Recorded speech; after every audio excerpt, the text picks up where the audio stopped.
Ballon d'Or 2024, c'est évidemment Rodri. Le Normand Rodri. Non, Robin le Normand. Partenaire en sélection nationale, on le rappelle, puisque le Normand a pris la nationalité espagnole pour jouer au football. Le Ballon d'Or Rodri, donc c'est un milieu de terrain défensif. Alors, est-ce un tournant après avoir vu pendant des années des joueurs offensifs? Eh bien, écoutez, il y a une seule personne qui m'a répondu oui. C'est mon président Olivier Roudy, bon dites donc. Eh oui, vous êtes seul contre tous. C'est vrai? Oui. Ah bon? Mais vous allez nous expliquer pourquoi vous espérez... Ah, j'en sais rien. Non, il n'y a pas de souci. Voilà, C'est pas Rodri, sa veste, en plus il la retourne. un milieu de terrain défensif, un joueur de devoir, un excellent joueur, mais un joueur qui est moins évidemment flamboyant, qui est moins YouTube que certains joueurs plus offensifs. Pour vous, ça va peut-être nous amener vers autre chose? J'espère qu'on...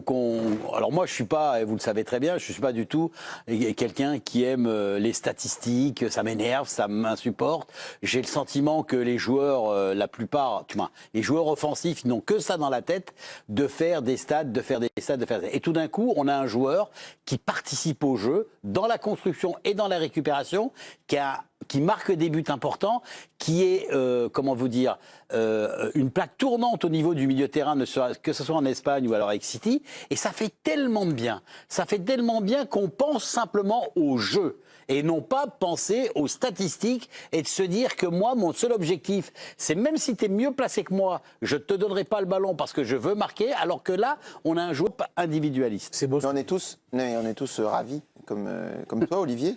Mais le problème, c'est que, en fait, la défaite de Vinicius, elle est là parce que il s'est pas imposé comme une évidence. Et il s'est pas imposé comme une évidence parce qu'il a eu des stats normales. Si Vinicius, l'année prochaine, fait la même saison, mais au lieu de mettre 23-24 buts, il en met 40, comme le vainqueur du Ballon d'Or chaque année, pour sa sélection, non, on le donnera au joueur qui a mis 40 buts.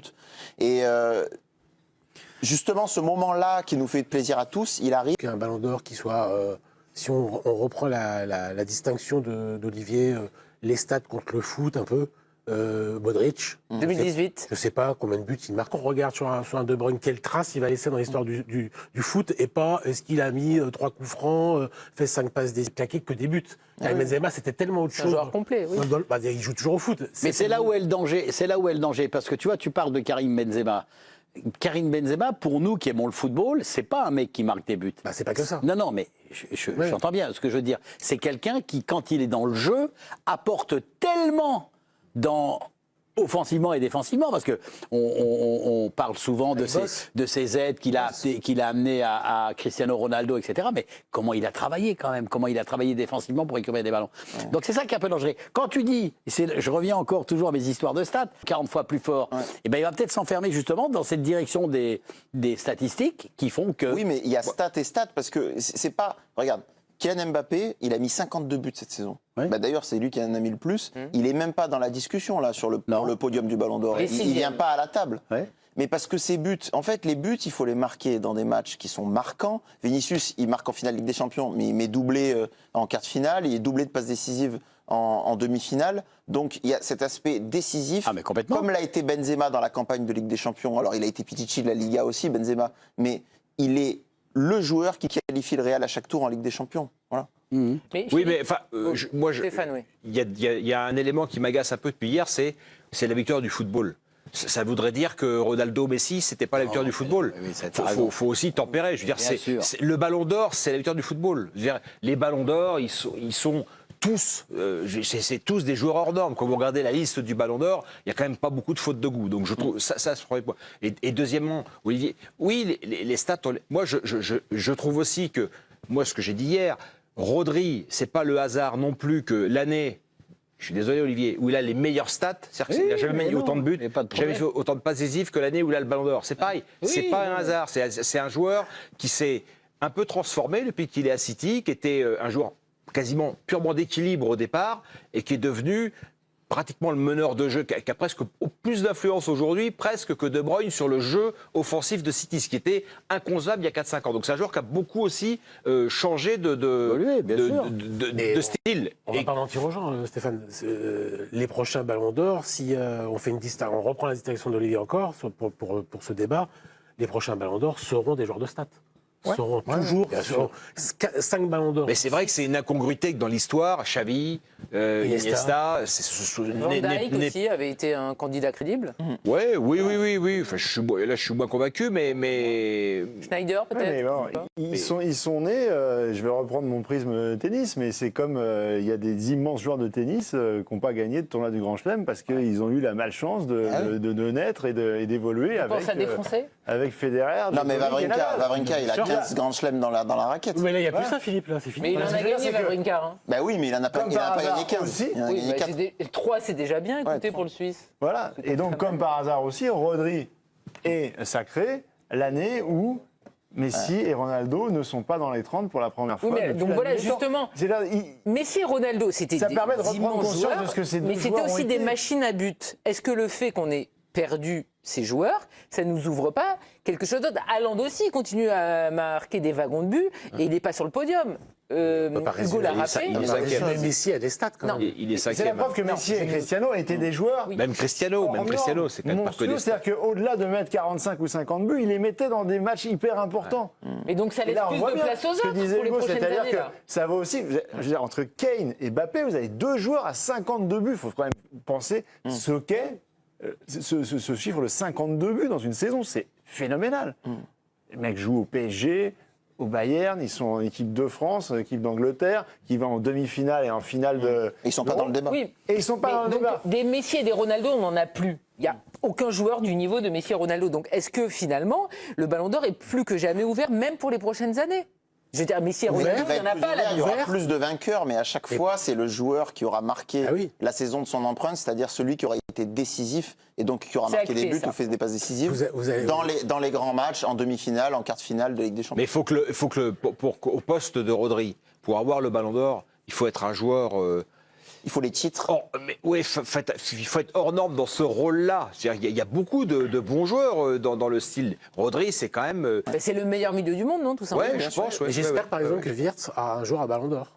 Je ne sais pas ses stats, je me fous de savoir ses stats. Et chaque fois que je le vois jouer, je vois un joueur différent. Mais d'accord, mais il joue aujourd'hui à Leverkusen. Alors, c'est pas bien ça? Non, mais il est allemand, il est en sélection allemande. Non, mais d'accord, mais peut-être que si demain, par exemple, le Real l'achète, ou même le Bayern, il aura besoin d'un temps d'adaptation. Mais là, si l'Allemagne... Là, vous faites du football fiction. Non, c'est pas de la fiction, parce que si l'Allemagne gagne l'Euro avec un doublé de Wirtz en finale, il est Ballon d'Or. Avec la saison qu'il fait, et pourtant il est à Leverkusen. Mais cette année, là, vous me dites? Bien sûr. Oui, bien sûr. Vous pensez qu'un bien sûr, parce que c'est hyper marquant, un but en finale de l'Euro. D'accord, ok. Bien sûr. Ah bah oui. Je suis convaincu, il a gagné la Coupe UEFA, il a été champion d'Allemagne sans perdre un match. Non, il a perdu. Il n'a pas gagné, ils ont perdu en finale. 3-0. C'est l'Atalanta Bergame qui a gagné 3-0.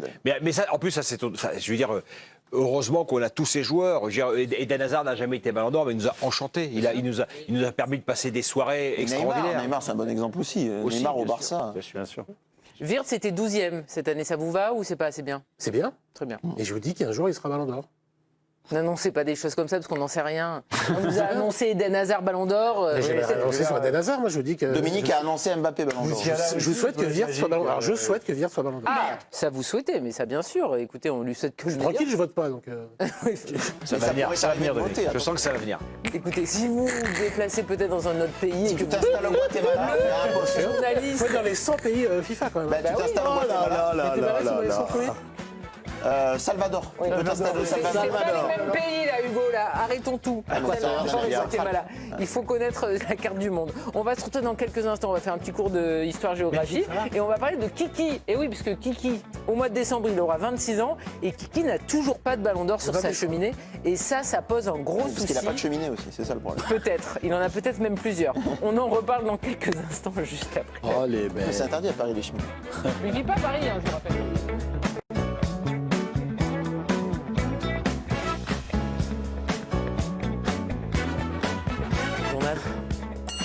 L'équipe du soir continue avec toute la bande. Olivier Rouillet qui joue du Bonsoir Olivier. Hugo Guillemet, Philippe Sansfourche, Stéphane Guy et Dominique Savard. Ça tient bien ce soir. Hein. Quelle énergie. Ah bah écoutez, elle a décidé de marcher toute seule, la petite sonnette. La une de notre journal. Ballon d'Or 2024, Vinicius Junior. Et le Real Madrid en désaccord avec l'organisation. Ce lundi soir, la 68e cérémonie du Ballon d'Or se tiendra au théâtre du Châtelet à Paris. L'événement, très attendu par les amateurs de football, soulève déjà des interrogations et suscite des tensions, notamment du côté du Real Madrid. Alors que le Brésilien Vinicius Junior était perçu comme un sérieux candidat au prestigieux trophée, l'entourage du joueur serait désormais convaincu qu'il ne remportera pas le titre, selon des informations de RMC Sport. Avant de continuer, pensez à vous abonner pour ne rien rater de l'actualité du Real Madrid. Laissez vos avis en commentaire et partagez la vidéo avec vos amis pour qu'ils rejoignent la communauté des Madridistas. À la Madrid. Une bataille ouverte entre candidats. Vinicius Junior, fer de lance de l'attaque madrilène, figure parmi les favoris de cette édition. Cependant, la compétition reste serrée avec d'autres prétendants de taille. Son coéquipier au Real Madrid, Jude Bellingham, auteur d'un début de saison exceptionnel, et Rodri, le milieu de terrain de Manchester City et champion d'Europe en titre, sont également pressentis pour décrocher le trophée. Ces trois stars incarnent la nouvelle génération de talents susceptibles de succéder à Lionel Messi, vainqueur en 2023, et ainsi marquer l'histoire du football mondial. Le Real Madrid en colère, une absence symbolique dans un développement inattendu. Real Madrid TV a décidé d'annuler la diffusion spéciale prévue autour de la cérémonie du Ballon d'Or. La chaîne du club prévoyait initialement 5 heures de direct pour couvrir l'événement, mais cette programmation a été brusquement supprimée. Cette décision découle d'un sentiment de frustration au sein du club madrilène, qui estime ne pas être respecté ni par les organisateurs du Ballon d'Or, ni par l'UEFA. Si les critères ne permettent pas de couronner Vinicius Junior, alors c'est Dani Carvajal qui aurait dû recevoir le prix, ont déclaré des sources proches du club, exprimant leur mécontentement face au choix de l'organisation. Le Real Madrid a donc décidé de ne pas assister à la cérémonie en guise de protestation. Cette absence notable pourrait marquer une rupture symbolique dans les relations entre le club madrilène et les institutions du football européen. Les favoris se préparent à Paris pendant ce temps, les autres candidats et délégations se mettent en ordre de bataille pour la soirée. Rodri, l'un des favoris et figure clé de Manchester City, est arrivé à Paris à bord d'un van gris foncé. Il rejoint une partie de la délégation du club anglais qui s'installera à l'hôtel Intercontinental, situé à proximité du théâtre du Châtelet. Par ailleurs, la délégation du FC Barcelone a également pris ses quartiers à l'hôtel Le Collectionneur, soulignant l'importance de cet événement pour le club catalan. Une cérémonie sous haute tension. La cérémonie de ce soir promet d'être riche en émotions et en rebondissements. Si les spéculations vont bon train sur le vainqueur, une chose est certaine, cette édition du Ballon d'Or est marquée par des polémiques et des décisions controversées, notamment avec le mécontentement affiché du Real Madrid. Le club espagnol, habitué à voir ses joueurs triompher lors de cette cérémonie, traverse une période d'incertitude quant à la reconnaissance de ses talents à l'échelle internationale. Toutes les informations en direct ainsi que le palmarès complet seront disponibles. Le verdict tombera ce soir, qui inscrira son nom au panthéon du football en succédant à Lionel Messi. Le suspense reste entier, malgré les remous en coulisses.